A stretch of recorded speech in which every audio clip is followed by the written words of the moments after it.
Assalamualaikum warahmatullahi wabarakatuh dan selamat sejahtera kepada semua pelajar.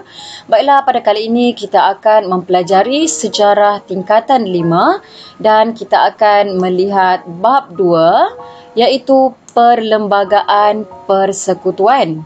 Jadi mari sama-sama kita lihat tentang sinopsis apakah yang akan kita pelajari dalam bab 2 untuk sejarah tingkatan 5 ini.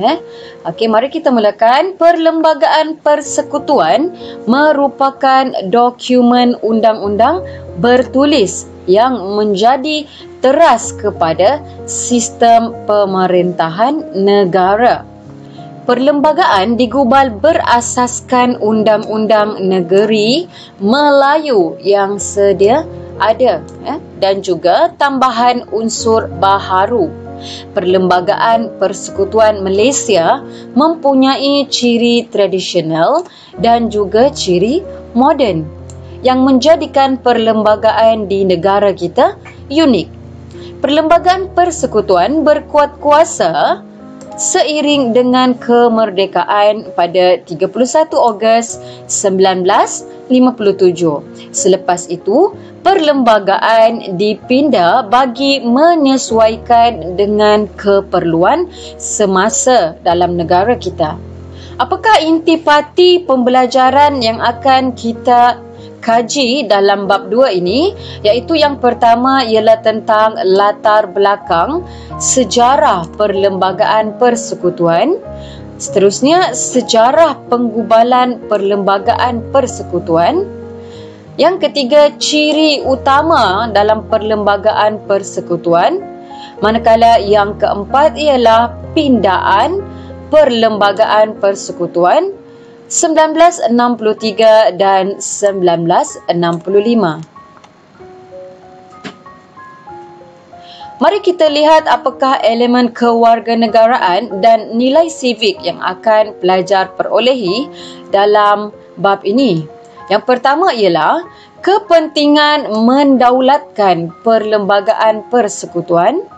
Yang kedua, kepentingan mematuhi undang-undang dalam kehidupan.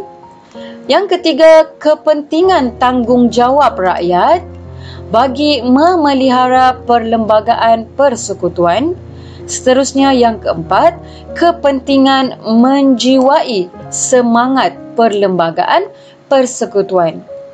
Manakala bagi kemahiran pemikiran sejarah pula, untuk memahami kronologi, pelajar akan melihat tentang penggubalan perlembagaan persekutuan. Seterusnya, meneroka bukti kewujudan undang-undang adat sebelum kedatangan British. Yang ketiga, membuat interpretasi ciri utama perlembagaan persekutuan. Yang keempat, membuat imajinasi struktur mahkamah atasan di negara kita. Dan yang kelima, membuat rasionalisasi pindaan perlembagaan persekutuan. Baik, mari kita mulakan dengan subtopik yang pertama iaitu 2.1 berkaitan dengan latar belakang sejarah perlembagaan persekutuan. Sebelum itu, apakah standard pembelajaran dalam subtopik ini yang terkandung dalam dokumen standard pembelajaran iaitu DSKP? Selepas mempelajari subtopik ini, pelajar boleh memerihalkan tentang latar belakang sejarah perlembagaan negara kita. Baik, cikgu harapkan semua pelajar telah bersedia dengan pen dan juga nota untuk mencatat isi-isi penting yang akan kita pelajari daripada subtopik ini. Mari kita mulakan. Perlembagaan merupakan undang-undang tertinggi sebagai teras pemerintahan kepada sesebuah negara. Sebelum kedatangan British, negara kita diperintah berdasarkan pemerintahan beraja. Raja memerintah berdasarkan undang-undang dan peraturan yang telah digubal. Pada zaman British, raja terus diterima sebagai pemerintah berdaulat. Apabila merdeka, negara kita mempunyai perlembagaan yang merupakan unsur penting dalam sesebuah negara. Mari kita lihat tentang asas pembentukan perlembagaan. Perlembagaan persekutuan berasaskan nilai tradisi Kesultanan Melayu dan kemudiannya beberapa prinsip undang-undang Inggeris disesuaikan dengan nilai tempatan. Mari kita lihat terlebih dahulu tentang Undang-Undang Negeri Melayu. Dalam Undang-Undang Negeri Melayu, raja merupakan pemerintah. Rakyat perlu memberikan ketaatsetiaan. Undang-undang dan sistem pemerintahan ditentukan oleh raja. Undang-undang yang wujud pada zaman Kesultanan Melayu Melaka seperti Hukum Kanun Melaka dan Undang-Undang Laut Melaka mempengaruhi kandungan undang-undang bertulis di negeri Melayu yang lain.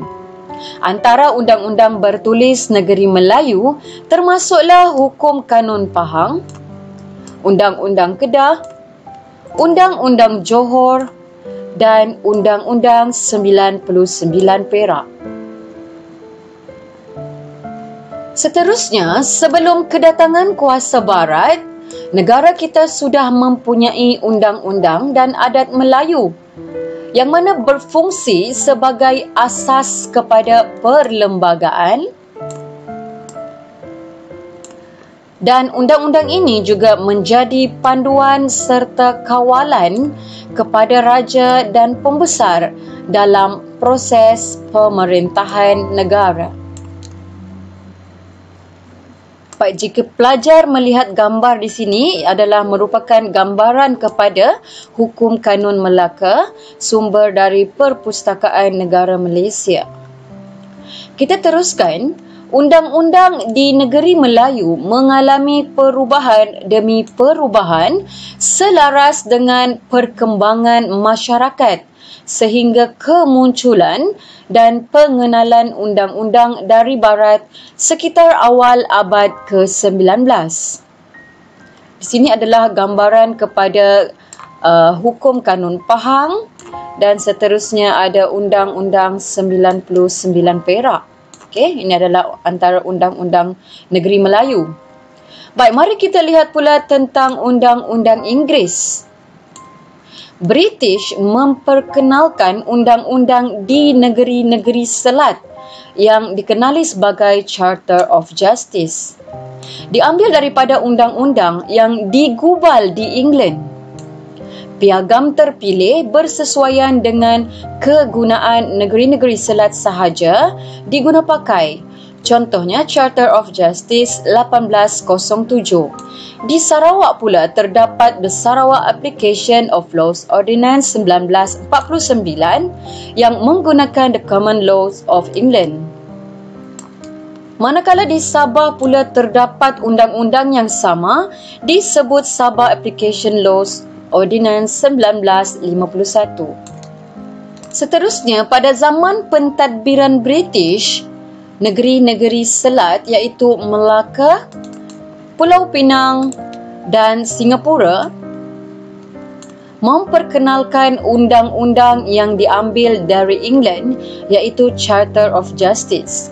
Matlamatnya ialah untuk melindungi penduduk asal daripada penindasan dan ketidakadilan. Okey, mari kita lihat berkaitan Charter of Justice yang digunakan di negeri-negeri selat. Bermula dengan Charter of Justice yang pertama iaitu pada tahun 1807 telah mewujudkan mahkamah di Pulau Pinang. Manakala Charter of Justice kedua pula pada 1826 menyatukan mahkamah di ketiga-tiga negeri selat iaitu di Singapura, Melaka dan Pulau Pinang. Dan yang ketiga, Charter of Justice yang ketiga pada tahun 1855 telah mewujudkan mahkamah di Singapura dan Melaka dan juga mahkamah di Pulau Pinang. Seterusnya, pada bulan Ogos 1956, Perlembagaan Sarawak memberikan kuasa kepada badan membuat undang-undang, iaitu Kaunsil Negeri atau juga dikenali sebagai Majlis Negeri, yang mengandungi 45 orang ahli serta dipengerusikan oleh Ketua Setiausaha. Majlis tertinggi pula dipengerusikan oleh Governor yang turut dianggotai oleh Ketua Setiausaha, Setiausaha Kewangan dan juga Peguam Negara. Perlembagaan Sarawak pada tahun 1959 telah memberikan kuasa pentadbiran negeri kepada Majlis Tertinggi dan juga Kaunsil Negeri. Seterusnya di Sabah, Majlis Undangan dan juga Majlis Kerja telah ditubuhkan pada tahun 1950. Majlis Undangan telah memberikan kuasa kepada Governor untuk menggubal undang-undang dalam pemerintahannya. Sebagai penutup, institusi pemerintahan beraja diteruskan apabila Tanah Melayu mencapai kemerdekaan. Walaupun begitu, beberapa pindaan telah disesuaikan dengan konsep raja berperlembagaan dan juga demokrasi berparlimen. Perlembagaan Persekutuan Tanah Melayu 1957 diperkenalkan dan menjadi asas kepada perlembagaan negara kita pada hari ini. Perlembagaan inilah menjadi asas kepada sistem raja berperlembagaan dan demokrasi berparlimen yang diamalkan oleh pemerintahan negara kita sehingga hari ini. Itu sahaja untuk pembelajaran kita dalam subtopik yang pertama, iaitu 2.1 Latar belakang sejarah Perlembagaan Persekutuan. Berjumpa lagi untuk kelas pada masa akan datang. Sekian, terima kasih.